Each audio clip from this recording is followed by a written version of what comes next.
Gloves नहीं डालने हैं। ठीक, सबसे पहले हमें क्या करना है, मैकिंटोश जो है हमारा वो मदर का जो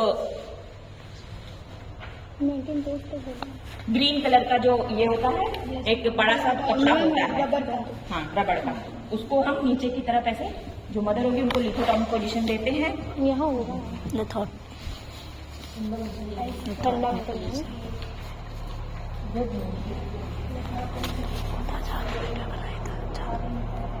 हाँ, वो चेयर होती है, वो चेयर पे ऐसे करके हम लिथोटॉमिक पोजीशन दे देते हैं। ठीक, अभी यहाँ पे वैसा कर नहीं सकते हैं, तो इसको ऐसे ही रखो और यहाँ पे हमको मैकिंटोश जो मदर का बटक्स वाला एरिया है उसको उठा के और यहाँ से मैकिंटोश हमको डालना है। ठीक, अब हमने जब मैकिंटोश डाल दिया उसके बाद हमें जानी है हैंड वॉशिंग के लिए। ठीक, हम गए हैंड वॉशिंग किया और उसके बाद में हमने सर्जिकल ग्लव्स जो होता है वही पहनना होता है। जिनका पैर रोके रहो थोड़ी देर, ठीक है। उसके बाद में हमने हैंड वॉशिंग की, सर्जिकल ग्लव्स जो था वो हमने पहन लिया। अब हमारा स्टेप्स यहाँ से स्टार्ट होगा। ठीक, तो सबसे पहले हमें क्या करना है, सबसे पहले हैंड हाइजीन हमने परफॉर्म करी, ग्लव्स डालिए। उसके बाद में हमें जो आपका सुप्रा प्यूबिक एरिया है यहाँ पे हमको पालवेट करके देखना है कि उनका ब्लैडर जो है वो ऐसा तो नहीं कि फुल है। अगर ब्लैडर फुल है तो सबसे पहले उनको यही बोलना है कि आप जाके अगर इस कंडीशन में कि वॉशरूम जा सकती है तो उनको वॉशरूम के लिए भेजना है। अगर नहीं जा सकती है तो मैं तुरंत के तुरंत इसी स्टेप में कैथेटराइजेशन कर देना है, क्योंकि हो सकता है कि इस मामले में भी कॉन्ट्रैक्शन के टाइम ब्लैडर के इंजरी होने के चांसेस होते हैं। इसलिए हम क्या करते हैं, पहले जो आपका सुप्रा प्यूबिक रीजन है वहां पे ब्लैडर को पालपेट किया, वहां पता कि अगर फुल है वो जा सकती है तो उन्हें भेजते हैं, अदरवाइज हम तुरंत के तुरंत कैथेटराइजेशन कर देते हैं। ठीक, ये हमारा तीसरा स्टेप होता है। अब इसके बाद में हमें क्या करना है, clean the women perineum and place clean wrap on abdomen. अब हमें जो पेरिनियम वाला एरिया है इसे एक्सपोज, मतलब एक्सपोज ये रहता है, पेरिनियम वाला एरिया हमको एक्सपोज करना है।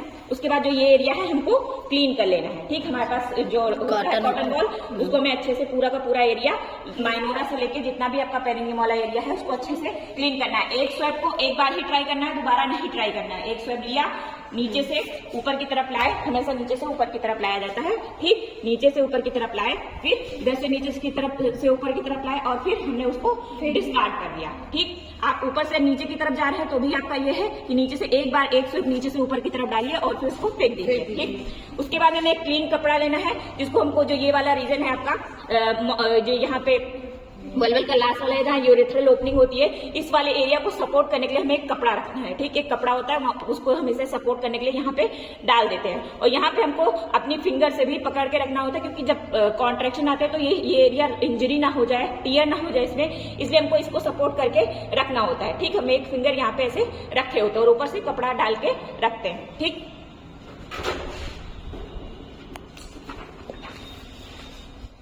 फिर अगला है encourage women for breathing and small process with contraction. अब मदर को जब कॉन्ट्रैक्शन आएंगे तो हमें बोलना है उनसे कि आप जैसे जैसे कॉन्ट्रैक्शन आए उस तरह से लंबी सांस खींचिए और नीचे की तरफ बियरिंग डाउन जो एफर्ट्स होता है उससे पुश करिए। ठीक, जब कॉन्ट्रैक्शन आए तभी आपको पुशिंग करने के लिए बोलना है, जब तक कॉन्ट्रैक्शन नहीं आए कोई पुशिंग करने की जरूरत उनको नहीं है। उनको ये बोलना है कि जब आपको ऐसा फील हो कि आपके पेट में बहुत इंटेंस दर्द फील हो रहा है तभी आपको नीचे की तरफ पुश करना है, अदरवाइज पुश नहीं करना। और हमें लंबी लंबी सांस, जब कॉन्ट्रैक्शन नहीं आ रहा तो उस टाइम पर हमें गहरी सांस लेनी है। ठीक, फिर अगला है आपका control the birth of head with the finger of one hand to maintain flexion, allow natural stretching of perineum tissue, prevents tear and support the perineum with hand using the clean pad. जैसे मैंने बताया कि यहाँ पे हमें जब head की delivery हो रही होगी तो नेचुरल जो इसकी टिश्यू की स्ट्रेचिंग होती है उसी को हमें होने देना है। ऐसा नहीं कि हेड के फ्लेक्शन की वजह से ये वाला एरिया जो है, क्योंकि आपको पता है जो जब बेबी का हेड प्यूबिक आर्च पे आता है तो इसमें बहुत ज्यादा प्रेशर पड़ता है अंदर से, तो ये एरिया टियर ना हो जाए इसलिए हमको इसको सपोर्ट करके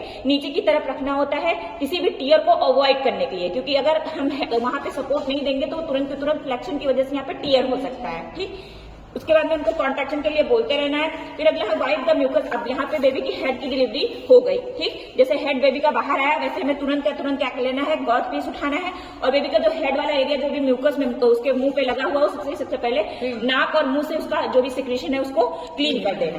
ठीक, फिर अगला रहेगा feels around the baby neck with the card and respond appropriately when if the card is present. मतलब हमें सबसे पहले जब बेबी का हेड डिलीवर हो जाएगा तो उसके नेक वाले एरिया पे पालपेट करके देखना है कि जो नेक वाले एरिया पे से जो नहीं कि कार्ड उसका हो रखा है चारों तरफ से राउंड हो चुका है। ठीक, अगर कार्ड राउंड है तो तुरंत हमको इन्फॉर्म करना है कि ये जो बेबी है ये इसका कार्ड जो है वो गले में पूरा का पूरा लपेटा हुआ है। अगर नहीं है तो हमें तुरंत फिर अगले स्टेप पे जाना है। ठीक।